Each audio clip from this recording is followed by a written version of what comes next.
आज हम बात कर रहे हैं यूएस, ईरान और इजराइल वॉर की। यूएस, इजराइल और यूएस वॉर की। ईरान, सॉरी ईरान हो गया।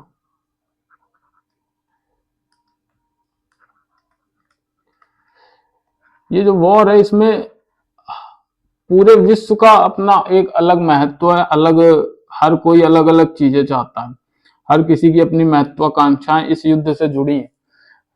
उतनी जुड़ी जितना इससे पहले रूस यूक्रेन युद्ध में किसी की उतनी नहीं जुड़ी जितना इससे जुड़ी है। तो हम समझेंगे इसको बारी बारी से। सबसे पहले हम समझते हैं इजराइल के दृष्टिकोण से। ये रहा आपका इजराइल। इसके दृष्टिकोण से हम समझते हैं कि आखिरकार इतना महत्वपूर्ण ये युद्ध क्यों है। सबसे पहले इजराइल अपने अस्तित्व के लिए लड़ रहा है। इजराइल नहीं चाहता कि ईरान परमाणु बम बनाए।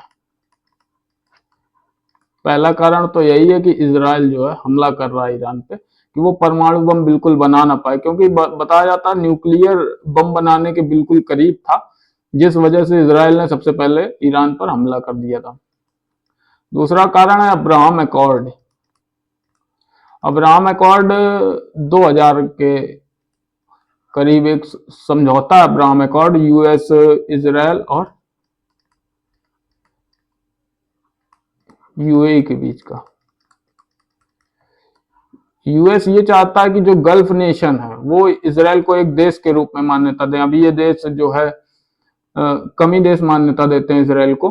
गल्फ नेशन में भी कुछ ही देश देते हैं, जैसे यूएई दे देता है, ओमान भी देता है। वैसे ही यूएस चाहता है कि गल्फ नेशन का लगभग हर देश इजराइल को मान्यता दे, इसीलिए अब्राहम अकॉर्ड बना। हाल ही में खबर भी आई है, एमबीएस यानी मोहम्मद बिन सलमान, जो कि सऊदी अरब के प्रमुख है, उनसे इस विषय में बात भी हुई थी कि वो अब्राहम अकॉर्ड में हस्ताक्षर करें और शामिल हो जाए, लेकिन उन्होंने शायद अभी मना कर दिया, या फिर बाद में अपडेट आएगा तो मैं आपको बताऊंगा। दूसरा कि इजराइल और ईरान के बीच की दूरी कम है, लगभग 1600 किलोमीटर आप मान सकते हैं। अब चूंकि दूरी कम होने के कारण ईरान की जद में पूरा इजराइल आता है। आपने अभी हाल ही में सुना भी होगा कि ईरान ने इजराइल में मिसाइलें बरसा दी। अगर ईरान ने परमाणु क्षमता हासिल कर ली तो वो इजराइल पर हमला कर सकता है, परमाणु हमला भी कर सकता है, जो बहुत ज्यादा विघटनकारी होगा, अर्थात विनाशकारी भी होगा। इजराइल ऐसा बिल्कुल नहीं होने देगा, अपने अस्तित्व के लिए लड़ रहा है और वो लड़ता भी रहेगा। अब बात करते हैं अमेरिका के दृष्टिकोण से। अमेरिका के नजरिए से बात करते हैं। क्योंकि जो गल्फ नेशन है, गल्फ नेशन अमेरिका को मतलब बहुत ज्यादा डॉलर देते हैं। गल्फ नेशन में टोटल लगभग 6 देश आते हैं, जो कि अमेरिका को बहुत खर्चते हैं, अमेरिका के हथियार लेते हैं, उसे फंडिंग करते हैं डॉलरों में। तो फिर जैसा कि आप जानते हैं गल्फ नेशन की इकोनॉमी पूरी ऑयल बेस्ड है, तो वो इतना ज्यादा अपनी सुरक्षा पर खर्च करते हैं। दूसरा, यूएस की जिम्मेदारी भी है कि वो गल्फ नेशन की सिक्योरिटी का पूरा ध्यान रखे। इस चक्कर में यूएस भी फंसा हुआ है। यूएस निकलना तो चाहता है इस वार से, लेकिन निकल नहीं पा रहा। क्यों? क्योंकि इजराइल ने उसे ऐसा फंसाया है कि अब वो निकल नहीं पा रहा ना। ये युद्ध ऐसा हो गया यूएस के लिए, उसकी साख का युद्ध बन गया। हालांकि यूएस अभी मिड टर्म में चुनाव है, इस चक्कर में ट्रंप और निकलना चाह रहा है, लेकिन निकल नहीं पा रहा है। अब बात करते हैं गल्फ नेशन की। कोई भी गल्फ नेशन ये नहीं चाहेगा, कोई भी गल्फ नेशन ये नहीं चाहेगा कि ईरान परमाणु बम बना ले। ईरान, जो कि ये देख रहे हैं आप सेंटर में, ये गल्फ नेशन के आस ही पास है। कोई भी गल्फ नेशन ये नहीं चाहेगा कि ईरान परमाणु बम बना ले, क्योंकि सब अपनी मुस्लिम जगत में मुस्लिम ब्रदरहुड की बात करते हैं, और सबसे ज्यादा इसमें सऊदी अरब नहीं चाहता। सऊदी अरब चाहता है कि वो मुस्लिम जगत का गुरु बना रहे। इस चक्कर में वो ईरान को बनाने नहीं दे रहा, क्योंकि वो जानता है अगर ईरान ने परमाणु बम बना लिया तो वो सर्वोपरि हो जाएगा यहाँ पे, और फिर इन सबको मतलब दबा के ही रखेगा। इस चक्कर में जो है ये जो बार बार ट्रंप पे प्रेशर बनाते हैं कि जो है आप हमला करिए या फिर बम मत बनाने दीजिए। अब ईरान के नजरिए से बात करते हैं। सबसे पहले बात करते हैं जो पीस डील हुई अभी।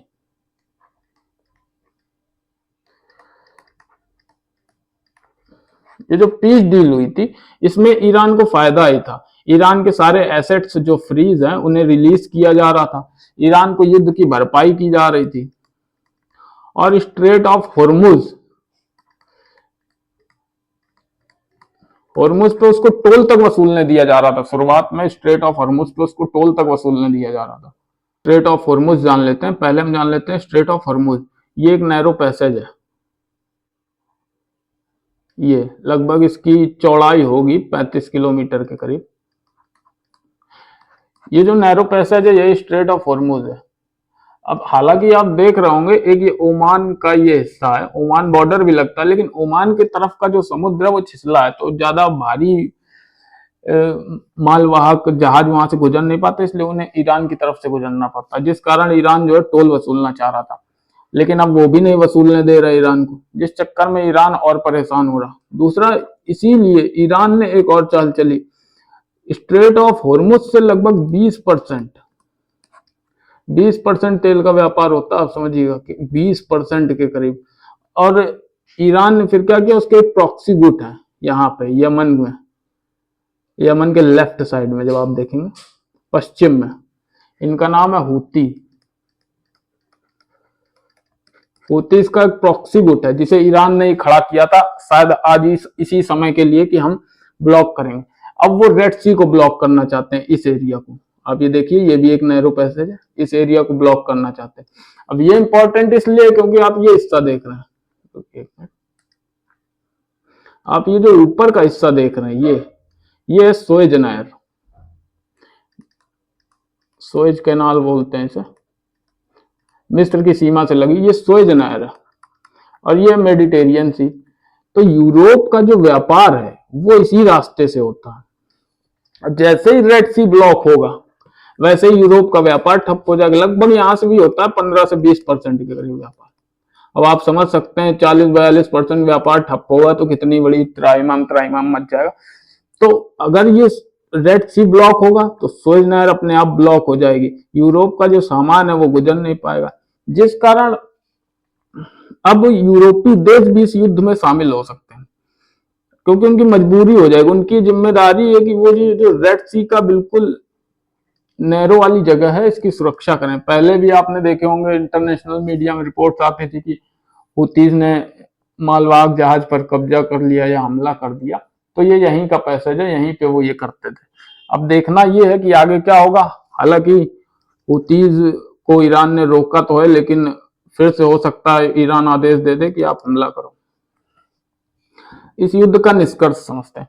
इस युद्ध में ईरान को ही नुकसान है। ईरान के लिए जो पुरानी वाली पीस डील थी वही सबसे फायदेमंद है, उसी में उसके एसेट्स जो फ्रीज थे वो उसे मिल रहे थे। युद्ध में जो उसका नुकसान हुआ उस रुपए की भरपाई हो रही थी। हालांकि जो उसके लोगों की डेथ हुई उसे तो वापस नहीं किया जा सकता, लेकिन जो उसे युद्ध में क्षति हुई वो भरपाई की जा रही थी, उसे रुपए के रूप में, डॉलर के रूप में मिलते।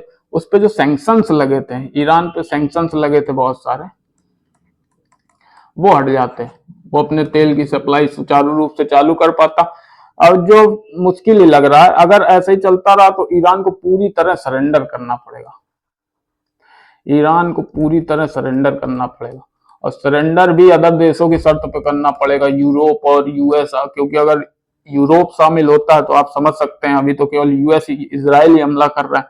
यूएस इजराइल क्या, इजराइल भी थोड़ा सा शांत है, लेकिन यूएस लगातार हमले कर रहा है, जिस कारण मुझे लगता है कि इनके लिए पहले वाली पीस डील ज्यादा अच्छी थी। हालांकि कभी कभी युद्ध जीतने के लिए अपमान का घूंट पीना पड़ता है, ये ईरान को समझना होगा। बाकी आप कमेंट बॉक्स में बताइएगा कि इस युद्ध का क्या अंत होगा, और वीडियो अच्छा लगा हो तो इसे मेरे चैनल को सब्सक्राइब करें, लाइक और शेयर करना ना भूलें। धन्यवाद। जय हिंद, जय भारत।